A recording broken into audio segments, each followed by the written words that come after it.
In today's video, we're taking a look at some NHL trade rumors focusing on teams like the Toronto Maple Leafs, Ottawa Senators, and Philadelphia Flyers. We also have some updates on the NHL Waiver Wire. We have some injury updates. It's a very special birthday in the world of hockey, and the Seattle Kraken have made a big announcement as well. We'll jump into all the latest news coming up next.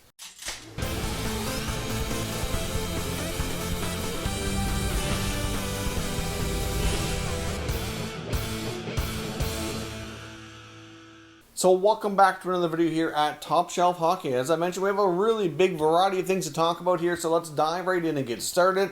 First up, the news from the NHL Waiver Wire. Yesterday we had two players on the waivers that I thought would really have a good chance of getting claimed, but they've both cleared. We had Tyler Ennis from Edmonton and Greg Pattern from Colorado, recently acquired, Greg Pattern at that, and both players snuck through the waiver wire. Nobody put in a claim, so they've both been able to stay with their existing clubs. In the case of Ennis, he's been assigned to the taxi squad for the Oilers. That gives him a little bit more flexibility. They've already replaced him with Jujhar Khaira, and we'll see what they do here in the future. So, of course, both these guys won't have to go through that process again here for another 30 days or until they play 10 games. There was also another player on waivers today, but this one's different. It's Jeremy Bracco of the Carolina Hurricanes organization on unconditional waivers for the purpose of contract termination. He can still technically be claimed, but he won't be. That generally never happens. If another team was interested, they would just let him clear and re-sign him later. But in the case of Bracco, he already had an agreement to be loaned to a team in Finland, but instead of being a loan, he'll no longer be affiliated with the Hurricanes because he'll be a terminated contract, and he'll get a standard normal contract over there and play out the full season or remainder of it with the team in Finland. So the former Leaf prospect will spend the rest of his time over there and see what the future holds for him after this year. As I mentioned as well, there's a very big special milestone birthday in the world of hockey. Wayne Gretzky, number 99, turns the big 6-0 today. So happy birthday to the great one, the greatest player of all time, in my opinion. Holds so many records, all-time points leader, and many of his records will likely never be shattered, at least during many of our lifetimes. So the greatest player ever, in my opinion, turns 60. So happy birthday to Wayne Gretzky. Now, as I mentioned as well, we had a fairly big announcement from the Seattle Kraken today. They seem to be doing a lot of things right, and pretty much everything they've been doing, it's like every time they make an announcement to hire somebody, it just seems like it's a really good idea.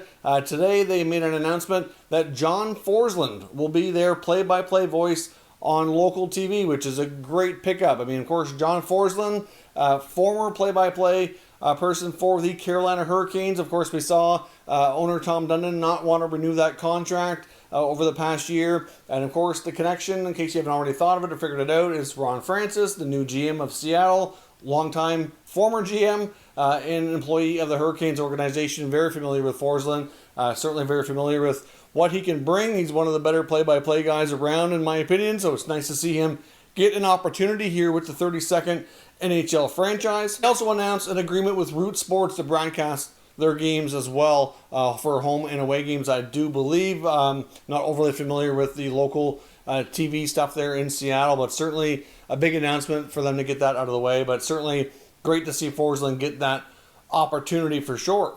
Now, as I mentioned as well, we have some injury updates. We have the New York Rangers announced today that center iceman Philip Hedl is going to be out for about 4 to 6 weeks. So that's certainly a big blow to them. I mean, he's obviously a guy who plays an important role at center ice, somebody who they're probably hoping will become that number 2 center longer term down the road, trying to challenge Ryan Strome for more ice time, and he's going to be out for an extended time. All we know is that it's an upper body injury. They haven't really released any other additional information, but in this condensed schedule, 6 weeks can be a lot of games missed, so that's going to be a big blow for the Rangers. We also had news from the Chicago Blackhawks that a couple of their players, and important pieces too, are going to be on the COVID protocol list and are going to be likely out for 2 weeks. So I wonder if there was a positive test or if they're sick with COVID. I mean, we don't really know. We'll never get confirmation, but makes you wonder because comments from Coach Jeremy Colleton said like they likely would be out for 2 weeks or maybe more, or 2 weeks and we'll see, I think was his exact wording. And that's Alex DeBrincat, who's certainly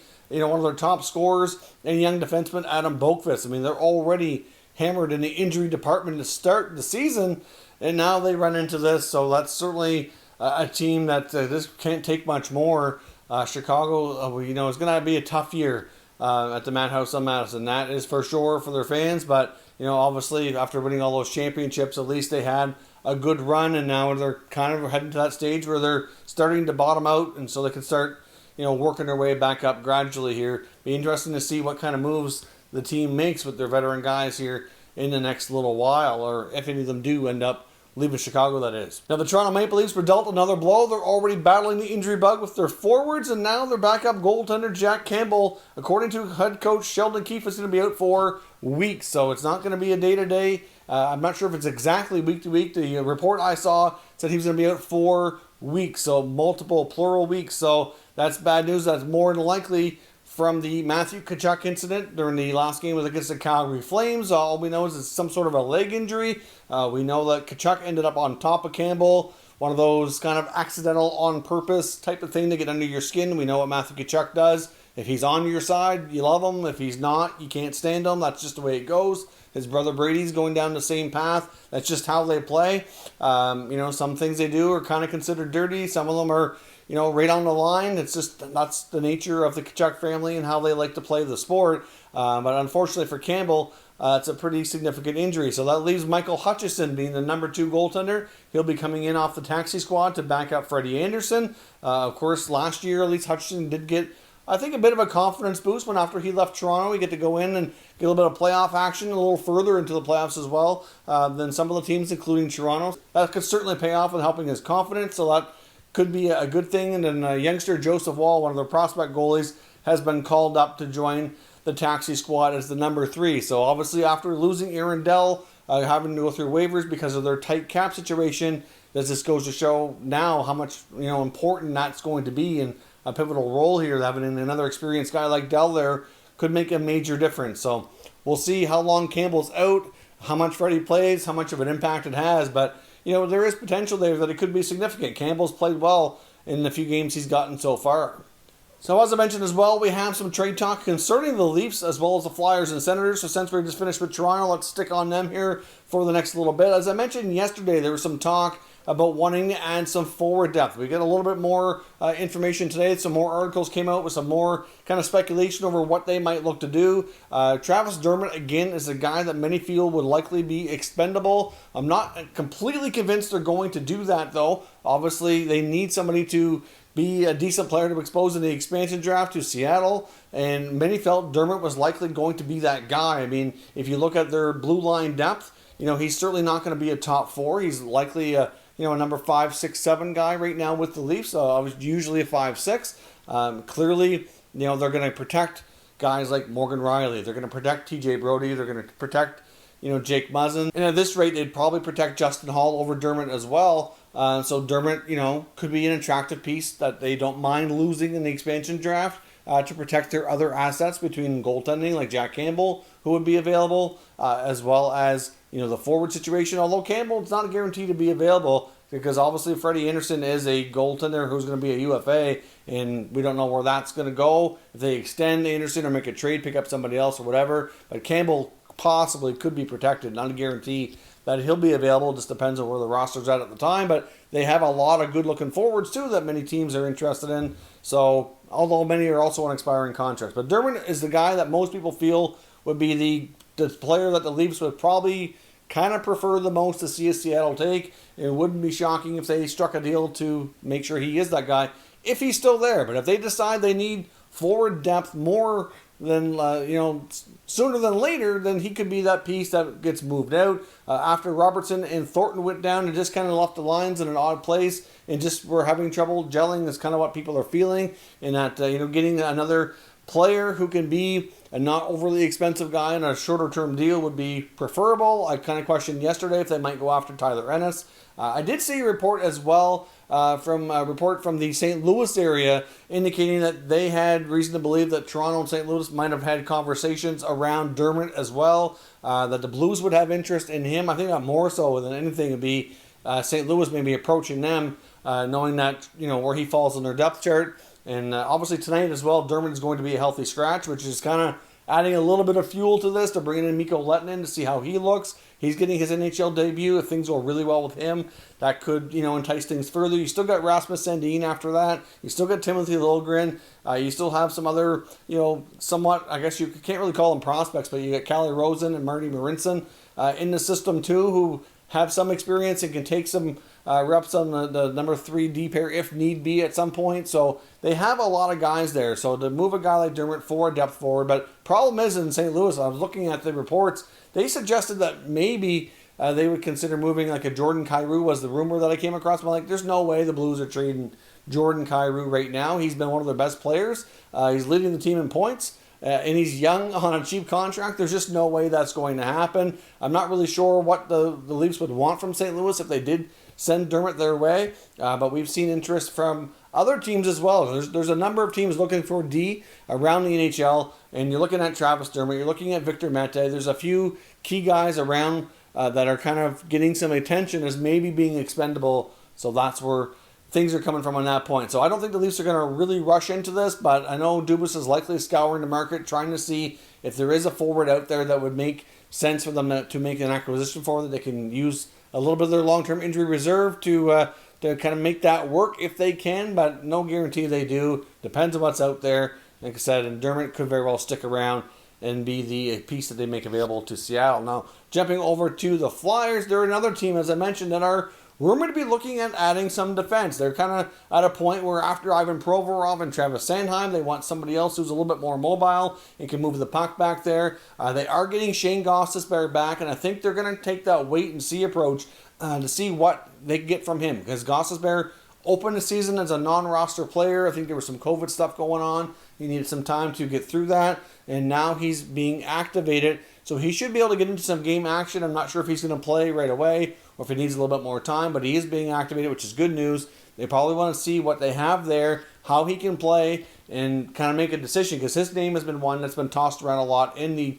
rumor mill. We talked yesterday how the Panthers and Flyers apparently had some talks about a Yandel-Gostisbehere deal a while back. Things obviously didn't get too far, but it's something that could be revisited down the road as well. But if they're not satisfied with what Gostisbehere can bring, I do expect them to kind of be scouring as well. And I did see a report suggesting that the Flyers were showing some interest in Victor Mete. Nothing imminent, nothing that they're pushing too hard on. Fletcher's just trying to get a gauge of where things are at, see what his options are. If he's not happy with how Gostisbehere is playing after he returns, then I would look for them to maybe pull the trigger sometime in the next little while, but they're not going to want to wait too late like many teams. I don't think this year's trade deadline is going to be overly exciting because of the quarantine rules, so we're likely going to see a lot of teams take care of business sooner. We're probably going to see more trades, more than usual, maybe between now and that midway point before it gets too late in the year instead of at the deadline.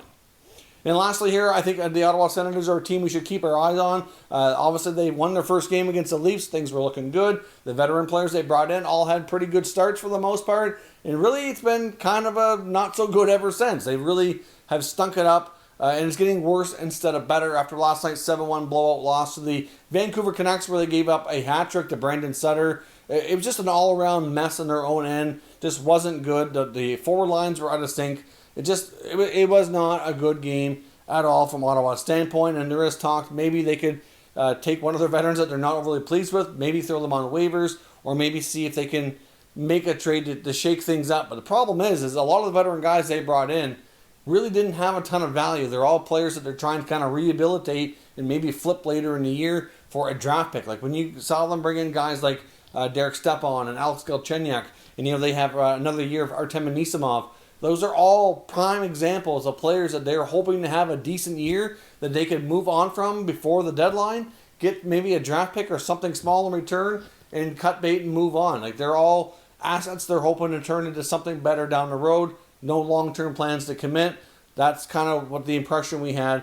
But Coach DJ Smith is favoring the vets over the young guys a lot in the lineup. Just doesn't make sense. There's even some questioning and calling for him to be removed as head coach, which I don't see happening too quickly. I think it's a little early for that. But given all the moves and adjustments that Dorian's made and the comments we've heard from both himself and owner Eugene Melnyk about how they wanted improvements and they're not getting them, I wouldn't be surprised to see Dorian shake things up and swing a deal. Like most teams, they are carrying a lot of extra players. Obviously, they have a number of forwards that could be moved out, veteran guys that could be valuable in the right role in the right team. Like I said, whether it's the guys I mentioned, whether it's Stepan, whether it's Galchenyuk, whether it's Anisimov, or even a guy like Cedric Paquette, for example. Like they just haven't really fit and gelled in that right situation. And I would not be surprised to see Ottawa shake things up. I don't think we're going to see any kind of big blockbuster deals or anything like that out of the Senators, but given the really long streak of struggling now, I think it's a matter of time before we see them do something. I know their next game against the Canucks, they're definitely shaking up the lines by bringing in some players off the taxi squad and changing up a couple of players that they can without putting anybody on waivers. But like some of those veteran guys, they need to go, in my opinion, and it's just a matter to see what Dorian's going to do. But there is talk out there that he's working the phones and trying to see if he can do something to kind of get his team ignited. So we'll see what they are managed to do here, if anything, in the short term. So let me know your thoughts on what we discuss today down below in the comments. We can discuss further. If you're new to the channel, consider subscribing and turning on your notifications so you don't miss any future content. And give this video a thumbs up if you enjoyed it. I'd appreciate it if you did. As always, thank you for watching, and I'll catch you next time.